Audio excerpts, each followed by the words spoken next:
सुस्वागतम। कक्षा 8वीं।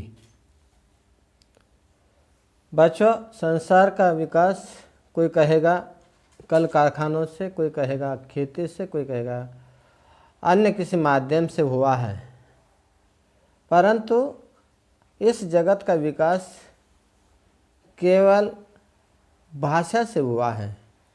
तो आइए इससे संबंधित आज हम विशेष जानकारी प्राप्त करेंगे। भाषा की बोली, व्याकरण, लिपि और साहित्य की। सबसे पहले है भाषा। बच्चों, संसार में अगर किसी के पास वाणी है, किसी के पास भाषा है, तो वह केवल मनुष्य के पास, मनुष्य जगत में ही हम भाषा के माध्यम से अपने विचारों, भावों, मंतव्य, गंतव्यों को एक दूसरे के पास पहुंचा सकते हैं, उसका आदान प्रदान कर सकते हैं और उसके माध्यम से हम अपना विकास कर पाते हैं। तो इसी प्रकार भाषा पर कई लोगों ने विचार किया, भाषा शास्त्रियों ने विचार किया। तो आइए यही एक भाषा जो है उस पर आज हम विचार करने जा रहे हैं। भाषा, यह शब्द जो है संस्कृत से किस प्रकार आया और उसका अर्थ क्या होता है, उसकी चर्चा आज हम करेंगे। भाषा शब्द संस्कृत के भाष्य धातु से बना है और जिसका अर्थ है बोलना। भाषा वह साधन है जिसके द्वारा मनुष्य अपने विचारों या भावों को बोलकर या लिखकर दूसरे मनुष्यों तक पहुंचाता है। मूलतः हमारे अपने मुख से निकलने वाली वाणी, मुख से निकलने वाली ध्वनि, मुख से निकलने वाली एक ऐसी व्यवस्था के माध्यम से जो कि भाषा का रूप धारण करती है और जिसे उसी भाषा को बोलने वाला व्यक्ति सहजता से समझ लेता है और उसमें अपने भावों, अपने विचारों का आदान प्रदान करता है और उसी भाषा को फिर बोलकर या लिखकर मनुष्य जो है आपस में विचार विनिमय के लिए इसका प्रयोग करने लगा। विचार विमर्श इसमें होने लगा है। विचारों या भावों को बोलकर या लिखकर हम दूसरे मनुष्य तक अपने मन की बात को पहुंचाते हैं। या तो फिर भोलेनाथ तिवारी जी ने बहुत बड़ी परिभाषा इसकी बताई है। वे कहते हैं, भाषा उच्चारण अवयव से उच्चरित यादृच्छिक ध्वनि प्रतीकों की वह व्यवस्था है जिसके द्वारा किसी समाज के लोग आपस में विचार विनिमय करते हैं। और यहाँ पर संक्षिप्त परिभाषा आई है, भाषा वह साधन है जिसके द्वारा मनुष्य अपने विचारों या भावों को बोलकर या लिखकर दूसरे मनुष्यों तक पहुंचाता है। इससे स्पष्ट हो जाता है भाषा के प्रकार, वह हम आगे देखेंगे ही। प्रत्येक देश की अपनी एक भाषा होती है, चाहे कोई भी देश रहने दीजिए, उसकी अपनी एक भाषा होती है।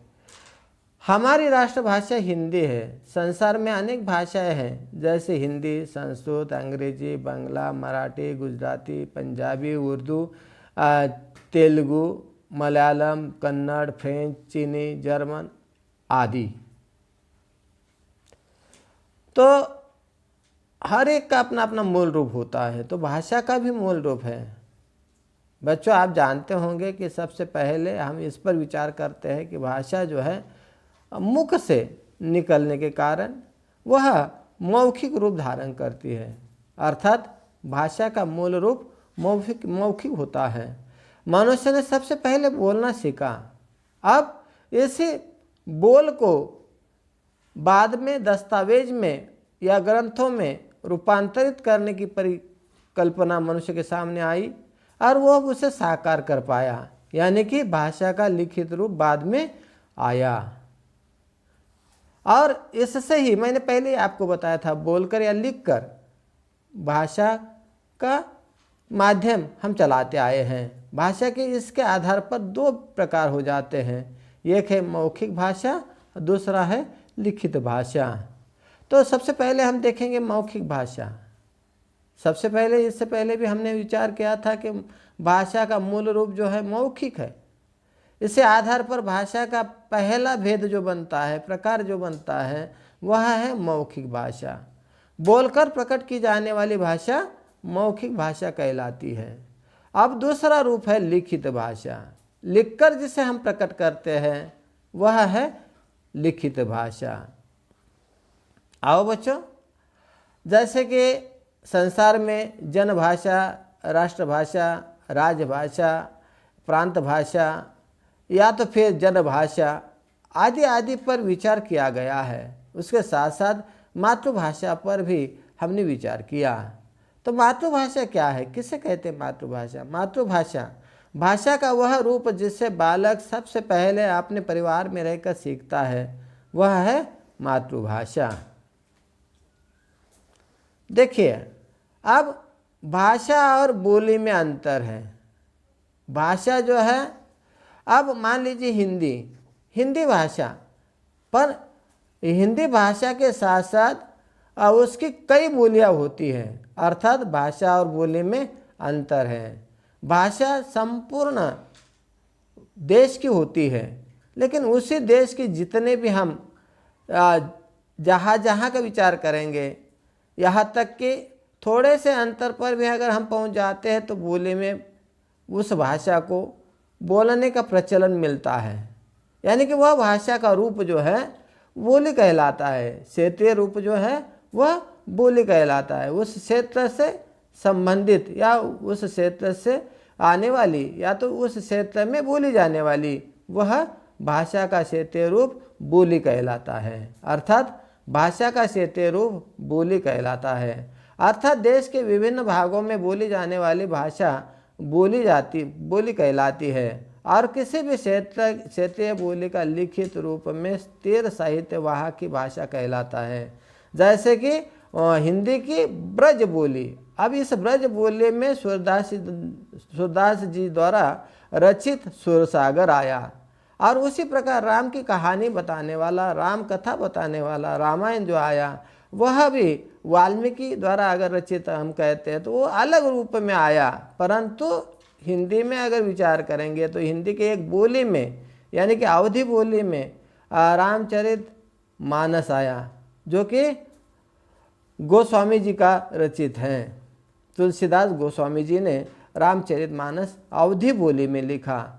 अब बच्चों, यह जो है जबकि उस भाषा में अगर भरपूर साहित्य मिलने लगता है, वह अगर साहित्य की भाषा बोली जो है साहित्य का अंग बनती है, या तो उसी बोली में कई साहित्य की उपलब्धि मिलती है, या तो फिर उसमें निर्माण होने लगता है, कई लोग उसमें लिखना शुरू कर देते हैं, तो वह बोली न रहकर उस क्षेत्र की उपभाषा बनती है। उसे हम कहते हैं उपभाषा।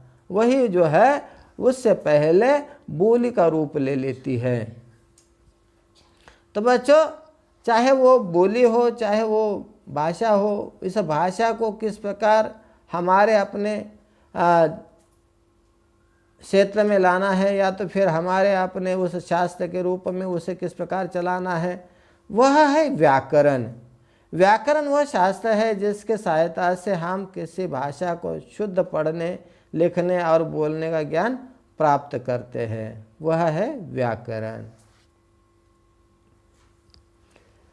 व्याकरण के अंग वर्ण विचार।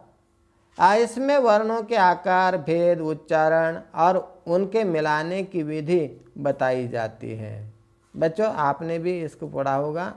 बाद में आता है शब्द विचार। इसमें शब्दों के भेद, रूप, उत्पत्ति आदि का वर्णन किया जाता है। तीसरा है पद विचार। इसमें पद तथा उसके भेदों का वर्णन किया जाता है। बाद में चौथा है वाक्य विचार। इसमें वाक्यों के भेद, वाक्य और अलग अलग करने की विधि तथा विराम चिन्हों का वर्णन किया जाता है। अब उस भाषा को जिस विधि में लिखा जाता है वह क्या कहलाती है? वह कहलाती है लिपि। किसी भी भाषा के लिखने की विधि को लिपि कहते हैं। हिंदी और संस्कृत भाषा की लिपि का नाम देवनागरी है। जैसे अंग्रेजी भाषा की लिपि रोमन, उर्दू भाषा की लिपि फारसी और पंजाबी भाषा की लिपि गुरुमुखी है। या तो फिर देवनागरी, हमारे अपने हिंदी को या तो संस्कृत तो हिंदी की जननी है, या तो फिर संस्कृत से कई भाषाएं यहाँ पर उत्पन्न हो चुकी है। ऐसी कई भाषाओं को देवनागरी में लिखा जाता है। यानी कि हमारे अपने भारतीय भाषाओं की अगर कोई लिपि है तो वह है देवनागरी लिपि। देवनागरी लिपि की विशेषताएं क्या है? वह है यह बाएं से दाएं लिखी जाती है। जैसे उर्दू का आपने देखा होगा, वो दाएं से बाएं लिखी जाती है, परंतु देवनागरी को लिखने की जो पद्धति है यह बाएं से दाएं लिखी जाती है। प्रत्येक वर्ण की आकृति समान होती है, जैसे क, य, अ, द आदि। आप रोमन में देखेंगे तो इस प्रकार की समान आकृति देखने को नहीं मिलती है। बाद में उच्चारण के अनुरूप लिखी जाती है, अर्थात जैसे हम बोलते हैं वैसे ही वह लिखी जाती है। इस प्रकार देवनागरी लिपि की विशेषताएं हैं। बच्चों, साहित्य जो हमारा हित करता है वो कहलाता है साहित्य। जिसमें हमारा हित छिपा हुआ है वह है साहित्य। सहित साहित्य कहलाता है। परंतु यहाँ पर जो परिभाषा है वो इस प्रकार है, ज्ञान राशि का संचित कोश ही साहित्य है। साहित्य ही किसी भी देश, जाति और वर्ग को जीवंत रखने का, उसके अतीत रूपों को दर्शाने का एकमात्र साक्ष्य होता है। यह मानव की अनुभूति के विभिन्न पक्षों को स्पष्ट करता है और पाठकों एवं श्रोताओं के हृदय में एक अलौकिक अनिर्वचनीय आनंद की अनुभूति उत्पन्न करता है। साहित्य। बच्चों, साहित्य के दो भेद हैं, एक है गद्य साहित्य और दूसरा है पद्य साहित्य। गद्य साहित्य में किस किस का विचार हो जाता है? वह है निबंध, पत्र, कहानियाँ, जीवनी, उपन्यास, नाटक, एकांकी, रेखाचित्र, संस्मरण आदि।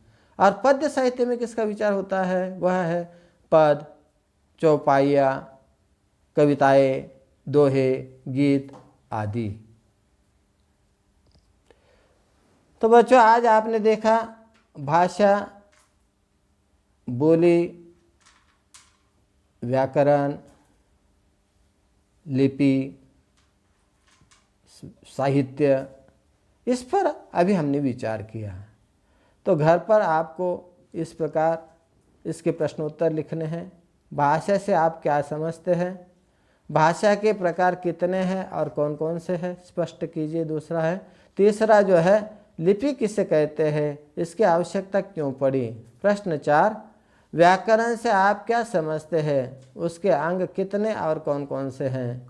प्रश्न 5, भाषा और बोली में क्या अंतर है, स्पष्ट कीजिए। बच्चों, तैयारी कीजिए। यहाँ पर यह हमारा पाठ संपन्न हो जाता है।